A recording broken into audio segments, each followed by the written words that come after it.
कृष्णा दोस्तों, किशोरी क्रिएशन से मैं सपना शर्मा आप सभी का हार्दिक स्वागत करती हूँ आपके अपने चैनल पर। दोस्तों, आज के वीडियो में मैं आपके लिए ज्येष्ठ मास महात्म्य के अध्याय 19 की कथा, जिसमें हम निर्जला एकादशी व्रत वर्णन के बारे में जानेंगे, की कथा लेकर के आई हूँ। इससे पहले के ज्येष्ठ मास महात्म्य के 18 अध्याय के वीडियो जो है मैंने मेरे चैनल पर डाले हुए हैं। आप उनको मेरे चैनल पर जाकर देख भी सकते हैं और श्रवण भी कर सकते हैं। मास महात्म्य को सुनने के लिए ब्रह्म मुहूर्त में उठकर स्नान आदि से निवृत्त होकर स्वच्छ वस्त्र पहन करके श्री हरि विष्णु की धूप दीप नैवेद्य और विभिन्न प्रकार के पुष्पों से पूजा अर्चना करनी चाहिए। फिर ज्येष्ठ मास महात्म्य का नित्य प्रति एक अध्याय सुनना चाहिए।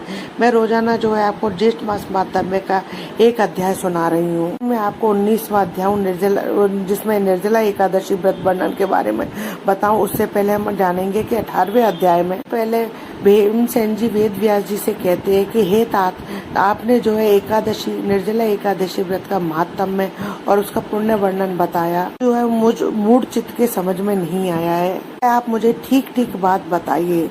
वेद व्यास जी कहने लगे कि हे भीमसेन, हमने तुमसे जो पहले कहा था वह भी सत्य है, फिर भी इस विषय पर मैं तुम्हें जो है एक इतिहास सुनाता हूँ, तुम उसे ध्यान पूर्वक सुनो। काल में जो है कालाजन नाम का एक पर्वत था। पुलिंद नाम का विख्यात धर्म का ज्ञाता हुआ, उसने द्वारकापुरी के सामने जो है अपना महान पुर बसाया था। और वह राजा हाथी घोड़े और विशाल सेना को साथ लेकर विजयी यात्रा को निकला। सभी राजाओं को जीत करके बहुत सारा धन और कर इकट्ठा कर लिया। उसके गुप्तचरों ने उससे कहा कि महाराज, यहाँ पर एक बहुत ही धर्मात्मा और शूरवीर राजा रहता है, उससे आज तक कोई भी नहीं जीत सका है, कि उसे आज तक किसी ने भी नहीं हराया है। तब राजा पुलिस ने जो है उस राज्य पर अपने सैनिकों सहित आक्रमण कर दिया। पुलिंद उस राज्य पर आक्रमण करता है। उस दिन जो है ज्येष्ठ मास के शुक्ल पक्ष की निर्जला एकादशी व्रत होती है। उसमें से एक नागरिक पुलिंद के सामने हाथ जोड़ करके विनय पूर्वक याचना कर कहता है, हमारे राज्य पर जो है 2 दिन के बाद आक्रमण करें। हमारे राजा जो है समस्त प्रजा के साथ में ऋषि की पूजा में स्थित है। आपसे 2 दिन कुछ भी नहीं कहेंगे, पर 2 दिन के बाद क्या होगा यह मुझे भी नहीं पता है, कोई बता भी नहीं सकता है। अब उसके आगे का महात्म्य जो है ज्येष्ठ मास महात्म्य के अध्याय 19 निर्जला एकादशी व्रत वर्णन में जानेंगे। आइए सुनते हैं 19वां अध्याय। जी बोले कि हे भीमसेन, उन पुरवासियों के ऐसे वचन सुनकर राजा पुलिंद क्रोध के वशीभूत होकर बड़े गर्व के साथ ऐसे वचन बोला कि हे ग्रामवासी, यह एकादशी कौन है, किसका व्रत किया जाता है? अरे मूढ़ा, निष्फल बातें क्यों बनाता है? तू अपने घर कुशलता से चला जा, नहीं तो मेरे यह परम दारुण दूत तुझको मारेंगे। पश्चात वे सब सैनिक नगर में घुस गए। बड़े बड़े महात्मा और साहूकारों के घर के दरवाजे तोड़कर घर के अन्न धन क्रोध कोष को धीरे धीरे ले जाने लगे। धन वालों के घरों के फाटक तोड़कर अच्छे अच्छे धन को ले गए और समस्त नगर के घर भयानक सैनिकों से भर गए। पुरवासियों को कंद मूल और फल आदि कुछ भी नहीं मिल सका और समस्त पुरवासियों का निर्जला एकादशी का जो है व्रत हो गया। नारायण अस्त हो गए और नगर के बालकों तक को भी जल नहीं मिला।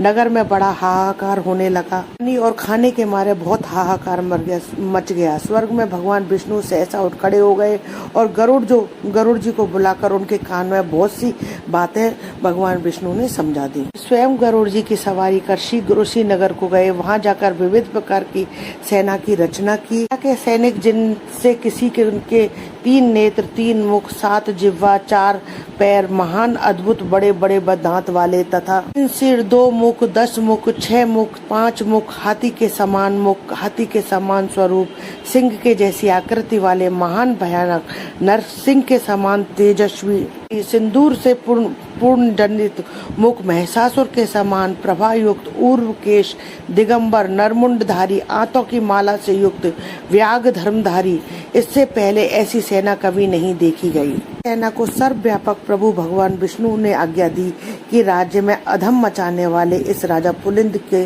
सेना सहित मेरी आज्ञा से इस सूर्य उदय से पूर्व खूब अच्छी तरह से नाश करो।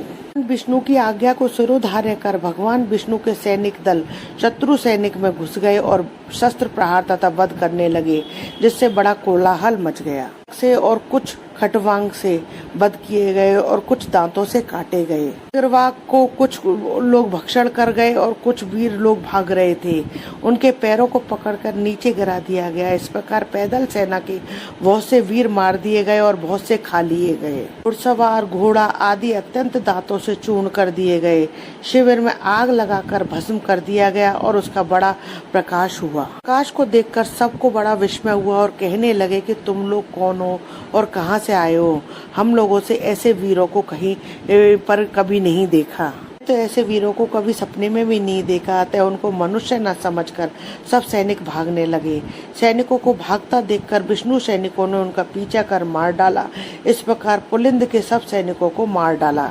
पश्चात विष्णु गणों के साथ युद्ध करने के लिए स्वयं राजा पुलिंद गया और शस्त्र अस्त्र के दारुण प्रहार से आधा प्रहर युद्ध किया। के साथ युद्ध करने से किसी प्रकार से भी समर्थ ना हुआ। तब मन से विचार करने लगा कि अब हम भी यहाँ भाग जाएं, अन्यथा यहाँ पर सब कुछ नष्ट हो जाएगा। विचार करके राजा पुलिंद ने मेघास्त्र छोड़ा, जिसके द्वारा वहां घोर अंधकार हो गया और मेघ जल बरसाने लगे तथा बड़े प्रचंड वेग से पवन चलने लगी। विष्णुगढ़ सब मुग्ध हो गए और वहां जो थे वह सब वही एक काम छोड़कर बैठ गए। ऐसा समय देखकर राजा पुलिंद घोड़ों पर सवार होकर सहसा वहां से चल दिया। ऐसा समय देख करके राजा पुलिंद जो है वहां से भाग जाता है। जो सैनिक बच रहे थे वह के चले जाने पर वहां से चल दिए। भक्त वत्सल विष्णु भगवान अपने भक्तों का कार्य करके अपने लोक में चले गए। प्रातःकाल होने पर नगरवासी अत्यंत आश्चर्य करने लगे और वहां पर सबकी सेना ने देखकर अंत में पारणा के समय उन्होंने निश्चय किया कि यह सब कुछ स्वप्न मात्र था तथा भगवत प्रिय स्नान आदि कर्म किए। प्रिय कार्य करने लग जाते, ब्राह्मणों को भोजन आदि कराने लग जाते। इति श्री ज्येष्ठ मास महात्म्य में निर्जला एकादशी व्रत वर्णन 19 अध्याय संपूर्णम। दोस्तों, यदि आपको मेरा ये वीडियो पसंद आए तो प्लीज मेरे वीडियो को ज्यादा से ज्यादा लाइक और शेयर कीजिए। यदि आपने अभी तक मेरे चैनल को सब्सक्राइब नहीं किया है तो उसे सब्सक्राइब करना ना भूलें। पास ही में बेल आइकन को दबाएं, जिससे मेरे आने वाले हर नए वीडियो का नोटिफिकेशन आपको मिल जाए। हिंदू धर्म, रीति रिवाज, कथा कहानी जानने के लिए मेरे चैनल पर बने रहने के लिए बहुत बहुत धन्यवाद। जय श्री कृष्णा दोस्तों, राधे राधे।